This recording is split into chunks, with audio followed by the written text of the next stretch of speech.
സമതല ദർപ്പണത്തിൽ രൂപപ്പെടുന്ന പ്രതിബിംബങ്ങളുടെ പ്രത്യേകതകൾ ഒന്ന് കണ്ടു നോക്കിയാലോ. Let us watch the peculiarities of images formed in a plane mirror. ഇവിടെ നമ്മൾ ഒരു സമതല ദർപ്പണം എടുത്തിരിക്കുന്നു. അതിനു മുമ്പിൽ ഒരു വസ്തു വെച്ചിരിക്കുന്നു. വസ്തുവിന്റെ ചുവപ്പ് പച്ച നിറങ്ങൾ അതിന്റെ ഇടത് വലത് വശങ്ങളെ സൂചിപ്പിക്കാനാണ് തന്നിരിക്കുന്നത്. We have taken an object and placed it in front of a plane mirror. The red and green colors of the object are used to represent the left and right sides of the image. ഇവിടെ രൂപപ്പെടുന്ന പ്രതിബിംബത്തിന് എന്തെങ്കിലും സവിശേഷതകൾ നിങ്ങൾക്ക് കാണാൻ സാധിക്കുന്നുണ്ടോ? Could you notice any peculiarities of the image formed here?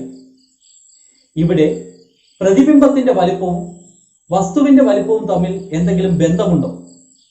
Is there any relation between the size of the image formed and the size of the object? വസ്തുവിന്റെയും പ്രതിബിംബത്തിന്റെയും വലിപ്പം തുല്യമാണെന്ന് കണ്ടെത്താൻ സാധിക്കുന്നു. We can see that the size of the object and the image are equal.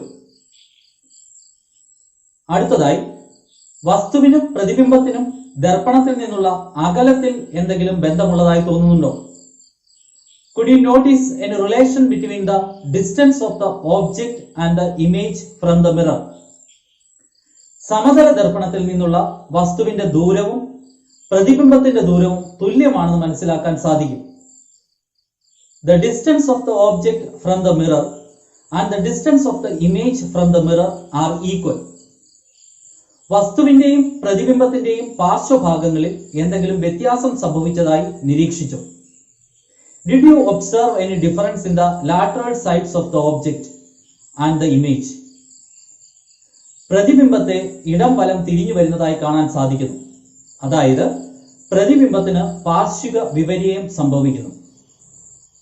It is observed that there is a shift in the lateral sides of the image compared to the object.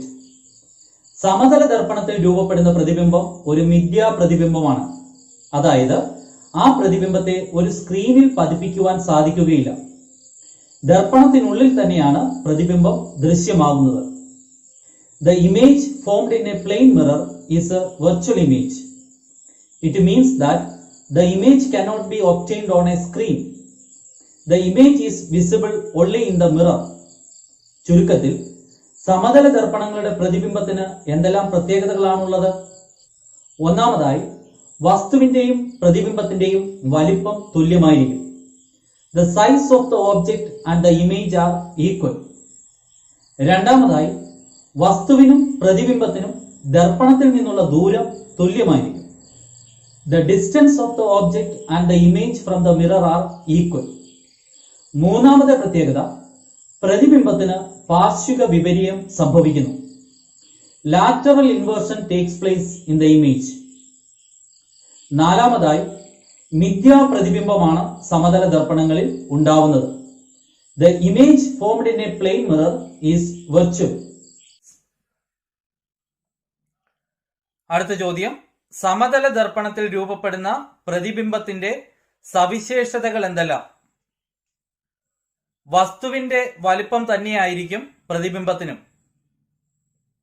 വസ്തുവും ദർപ്പണവും തമ്മിലുള്ള അകലവും ദർപ്പണവും പ്രതിബിംബവും തമ്മിലുള്ള അകലവും തുല്യമാണ്. പ്രതിബിംബത്തിന് പാർശ്വിക വിപര്യം സംഭവിച്ചിരിക്കും. അതോടൊപ്പം തന്നെ ശ്രദ്ധിക്കേണ്ട ഒരു കാര്യമാണ്, സമതല ദർപ്പണത്തിൽ മിഥ്യാ പ്രതിബിംബമാണ് രൂപം കൊള്ളുന്നത്. 3 കാര്യങ്ങളാണ് ഇവിടെ ശ്രദ്ധിക്കേണ്ടത്. ഒന്ന്, വസ്തുവിന്റെയും പ്രതിബിംബത്തിന്റെയും വലിപ്പം തുല്യമായിരിക്കും. രണ്ടാമത്, വസ്തുവിനും പ്രതിബിംബത്തിനും ദർപ്പണത്തിൽ നിന്നുള്ള ദൂരം തുല്യമായിരിക്കും. മൂന്നാമത്, പ്രതിബിംബത്തിന് പാർശ്വിക വിപര്യം സംഭവിക്കുന്നു, ഇടം വലം തിരിഞ്ഞു വരുന്നു. What are the characteristics of image formed in a plane mirror? First one, the size of the image will be the same as that of the object. Second, the distance between the image and mirror is equal to the distance between the object and the mirror. Third one, the image will undergo lateral inversion. One more thing to keep in mind is that the images formed in a plane mirror are virtual. It is not real. It cannot be obtained on a screen. About the image formed in a plane mirror, mainly we have to notice three things. First one is the size of the object and the image are same. Second one is the distance of the object and image from the mirror are same.